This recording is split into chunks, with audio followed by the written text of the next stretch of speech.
Hola compañeros, mi nombre es Esteban Ruiz y hoy vengo a presentarles el tema del artículo tercero de nuestra Constitución. Esto dentro del marco de la preparación que llevan ustedes dentro de la UCICAM. En este video analizaremos el artículo tercero de la Constitución Política de los Estados Unidos Mexicanos. Mi nombre es Esteban Ruiz Regalado y soy parte del Instituto de Capacitación, Actualización, Profesionalización e Investigación del Magisterio Independiente de Oaxaca. Y quiero compartirles este pequeño análisis basado en 4 aspectos fundamentales en las cuales se divide el artículo tercero, pero no sin antes mencionar que la premisa fundamental de este artículo se basa en lo que podemos ver aquí a la izquierda. Toda persona tiene derecho a la educación. Podemos repetirlo de nuevo. Toda persona tiene derecho a la educación. ¿De acuerdo? Entonces, teniendo esto en mente, podemos seguir analizando este artículo. Lo podemos analizar desde 4 perspectivas diferentes. La primera de ellas es la garantía individual, cómo este artículo hace énfasis en los derechos de todos al formar parte de las garantías individuales. Posteriormente vamos a ver cuáles son las disposiciones educativas, qué es lo que debe de contener nuestros planes y programas y cuál debe ser el enfoque educativo que se debe de buscar. Culminando esto, entraremos a la parte del sistema para la carrera de maestros y maestras, pues también en este artículo está escrito y está redactado cuáles son las disposiciones conforme a los maestros y a las maestras y su capacitación. Y por último tenemos el Sistema Nacional de Mejora Continua. También veremos qué es lo que hace este organismo y por quiénes está conformado.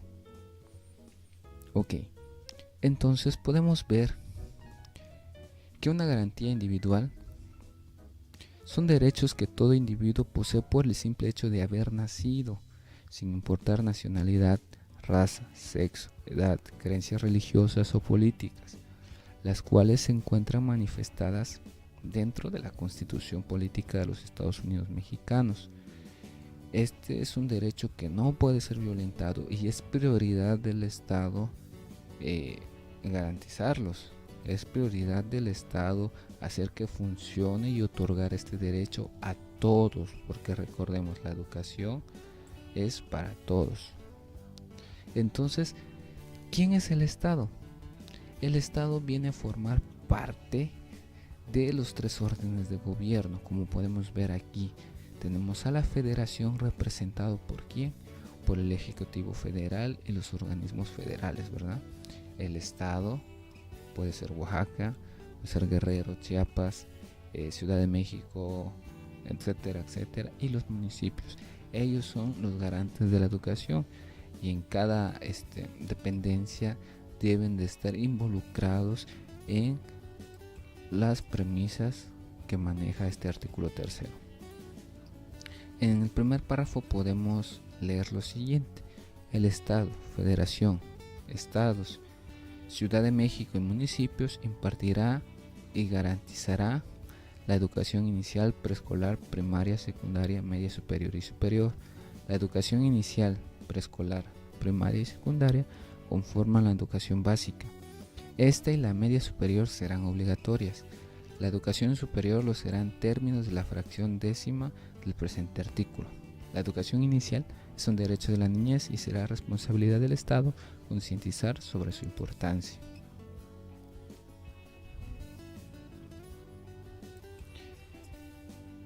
También, abonando a esta perspectiva de análisis, podemos encontrar 2 párrafos y 2 fracciones que acentúan el papel del Estado y la responsabilidad del Estado como garante de la educación. Y en el párrafo 2 podemos encontrar que le corresponde al Estado la rectoría de la educación. La impartida por además de obligatoria, será universal, será inclusiva, será pública, será gratuita y será laica. El Estado debe garantizar que la educación sea obligatoria. que sea universal, impartida para todos y que todos tienen que estar, todos tienen la oportunidad de crecer profesionalmente, de formarse y mejorar en sus aspectos de vida. Debe ser inclusiva, es decir, es una educación para todos. No hay distinción entre género, no hay distinción entre raza, no hay distinción entre clases sociales, porque la educación es para todos. Esta frase que nos envuelve a cada uno de nosotros. Debe ser pública, gratuita y laica. El Estado, en el párrafo 10, priorizará el interés superior de niñas y niños, adolescentes y jóvenes en el acceso, en la permanencia y participación en los servicios educativos. Aquí podemos observar cómo vuelve a hacer hincapié en diversos párrafos de que el Estado debe garantizar la educación pública. En la fracción 4 dice que toda educación que el Estado imparta será gratuita, no tiene costo alguno. No debemos de pagar cuotas obligatorias para acceder a la educación, porque el Estado, en su responsabilidad, hace que la educación sea gratuita. La obligatoriedad de la educación superior corresponde al Estado. Las autoridades federales y locales establecerán políticas para fomentar la inclusión, permanencia y continuidad en términos que la ley señale. Asimismo, proporcionarán medios de acceso a este tipo de educativo para las personas que cumplan con los requisitos dispuestos por las instituciones públicas.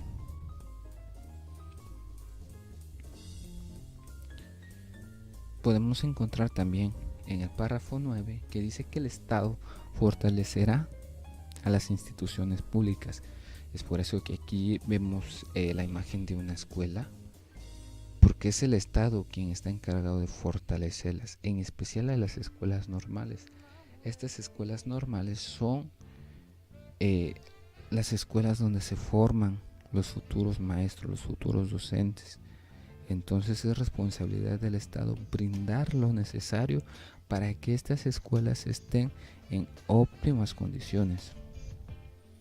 En el párrafo 10, los planteles educativos constituyen un espacio fundamental para el proceso de enseñanza-aprendizaje. El Estado garantizará que los materiales didácticos, la infraestructura educativa, su mantenimiento y las condiciones del entorno sean idóneos y contribuyan a los fines de la educación. Aquí podemos verlo, escucharlo claramente. ¿Cuál es la gran responsabilidad del Estado con las instituciones educativas? Que no solo está en emanar leyes, sino involucrarse directamente a suplir todas las necesidades que presenten las instituciones educativas. Y no lo digo yo y no lo dice otra persona, sino que lo dice la Constitución Política de los Estados Unidos Mexicanos en su artículo 3. Ahora, vamos a las fracciones. En la fracción 5 dice que toda persona tiene derecho a gozar de los beneficios del desarrollo de la ciencia y la innovación tecnológica. El Estado apoyará la investigación e innovación científica, humanística y tecnológica y garantizará el acceso abierto a la información que derive de ella, para lo cual deberá proveer recursos y estímulos suficientes. Y con la fracción 8 dice: el Congreso de la Unión, con el fin de unificar y coordinar la educación en toda la República, expedirá las leyes necesarias destinadas a distribuir la función social educativa entre la Federación, las entidades federativas y los municipios. Y también tiene la responsabilidad de sancionar en dado caso que alguna de estas instancias no cumpla con su responsabilidad.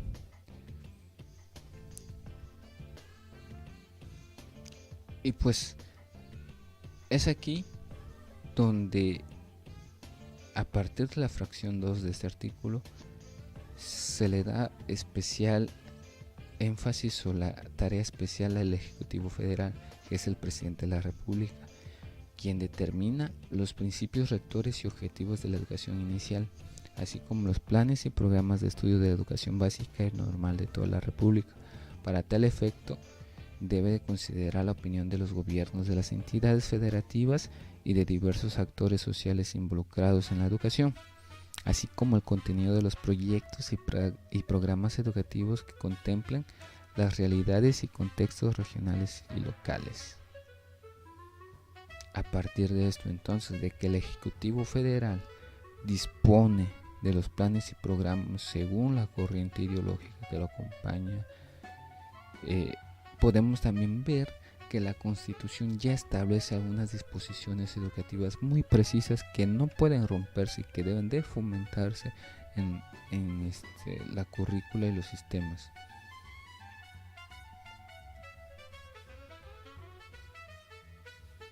La educación.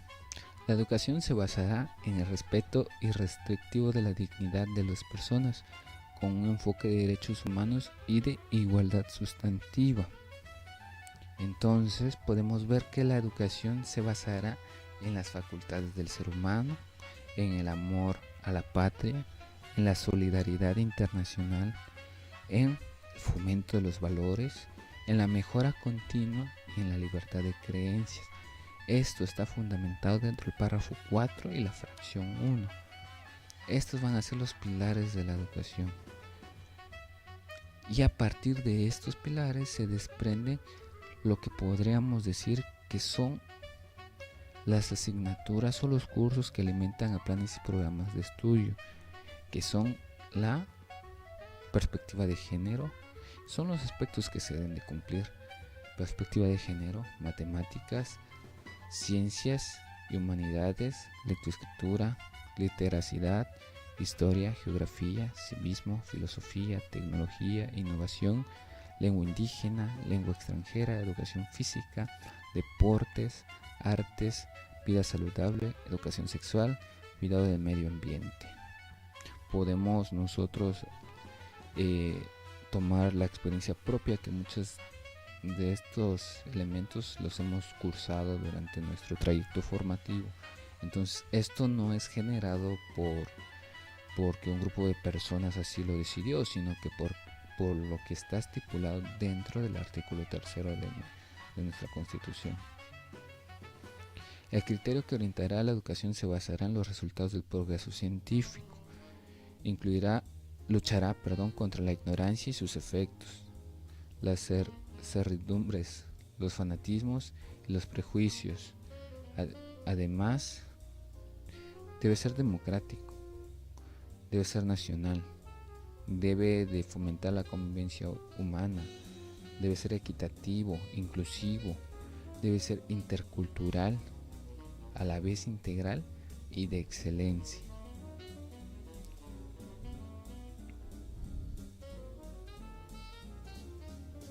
Ahora, dentro del sistema para la carrera de los maestros y maestras podemos encontrar lo siguiente. Las maestras y los maestros son agentes fundamentales del proceso educativo y por tanto se reconoce su contribución a la transformación social. Tendrán derecho de acceder a un sistema integral de formación, y vuelvo a recalcar esta parte: tendrán derecho de acceder a un sistema integral de formación, de capacitación y de actualización, retroalimentado por evaluaciones diagnósticas para cumplir los objetivos y propósitos del sistema educativo nacional. A su lado derecho pueden ver que hay un código QR. Ustedes pueden escanear este código QR y se direccionarán a la página del organismo que emana de esta ley, y este organismo se le llama UCICAM. ¿Y qué es la UCICAM? La UCICAM es el órgano administrativo desconcentrado con autonomía técnica, operativa y de gestión adscrito a la Secretaría de Educación Pública, que tiene a su cargo las atribuciones que le confiere a esa dependencia la ley del sistema para la carrera de maestros y maestras y las que otras leyes establezcan. En esta plataforma pueden entrar y ver que aborda tres aspectos muy importantes: la admisión de docentes, nuevos maestros para las demandas educativas que crece día con día, la promoción de docentes, que puede ser horizontal para aumento salarial, vertical para subir de nivel a director o supervisor, y el reconocimiento. Algo muy importante que podemos hacer énfasis aquí es que lo que está dispuesto en este párrafo en ningún caso afectará la permanencia de los maestros y de las maestras en el servicio. En ningún caso. Es decir, que si nosotros participamos, no corremos el riesgo de perder nuestros empleos por reprobar o no aprobar o no lograr el proceso al que hayamos aceptado participar. Y esto está estipulado también en la Constitución. El Sistema Nacional de Mejora Continua. Aquí podemos ver que hay una imagen que es el Mejoredo, y este Mejoredo es un organismo que se crea a partir de la fracción 9. Para contribuir al cumplimiento de los objetivos de este artículo, se crea el Sistema Nacional de Mejora Continua de la Educación, que será coordinado por un organismo público, descentralizado, con autonomía técnica, operativa, presupuestaria, de decisión y de gestión, con personalidad jurídica y patrimonio propio, no sectorizado, al que le corresponderá. ¿Y cuáles son las atribuciones de Mejoredo? Realizar estudios, investigaciones y evaluaciones del sistema educativo nacional. Crear mecanismos de coordinación entre los tres órdenes de gobierno, indicadores, dar sugerencias, establecer criterios de desarrollo, difundir información y también establecer lineamientos. Tiene una gran labor que podemos ver también a través de su plataforma de Mejoredo. La ley establecerá, dice, las reglas para la organización y funcionamiento del organismo para la mejora continua de la educación, el cual regirá sus actividades con apego a los principios de independencia, transparencia, objetividad, pertinencia, diversidad e inclusión. Definirá también los mecanismos y acciones necesarios que le permitan una eficaz colaboración y coordinación con las autoridades educativas federales y también las locales para el cumplimiento de sus respectivas funciones. Bueno, Mejoredo se comprenderá de tres juntas, tres consejos. La junta directiva, la cual es responsable de la conducción, planeación, programación, organización y coordinación de los trabajos del organismo. Se conformará por personas, en total 5, apegados a la ley de paridad, que será avalado por la Cámara de Senadores. Asimismo, un Consejo Técnico de Educación, que asesorará a la Junta Directiva en términos que determina la ley. Este se integrará de 7 personas, también bajo la ley paritaria, y también será nombrado por la Cámara de Senadores. Las personas que integren esta junta y este consejo deben ser especialistas en investigación, en política educativa, en temas pedagógicos o tener experiencia docente en cualquier tipo o modalidad educativa.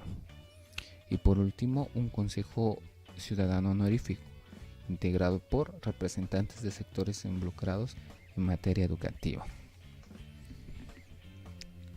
Tenemos aquí otro tema que es importante recalcar, que es la situación de las escuelas particulares. Las escuelas particulares pueden impartir educación en todos sus tipos y en todas sus modalidades, siempre y cuando cumplan con los fines y criterios que establece el párrafo 2, el párrafo 4, así como los planes y programas a que se refiere los párrafos 11º y 12º, y claro, obtener la autorización del poder público en los términos que establezca la ley. Es decir, siempre y cuando se mantengan dentro de las disposiciones que el artículo 3º determina, es permitido tener escuelas particulares. Y esta es la garantía y se está basando dentro de la fracción 6. Bueno, espero que esta breve explicación les pueda servir de ayuda dentro de su proceso de preparación y pueda ayudar también a comprender el artículo 3º dentro de estas 4 visiones que maneja. Por un lado, el hecho de que respeta la garantía individual y la promueve a través del Estado, el hecho de que tiene unas disposiciones que nos dicen cómo debe ser la educación, que también acobija a los maestros, a las maestras dentro de un proceso de mejora, y también que hay un organismo que se encarga de vigilar el cumplimiento, de hacer recomendaciones y establecer criterios como es el mejorero. Muchas gracias por su atención. Nos vemos en otra ocasión.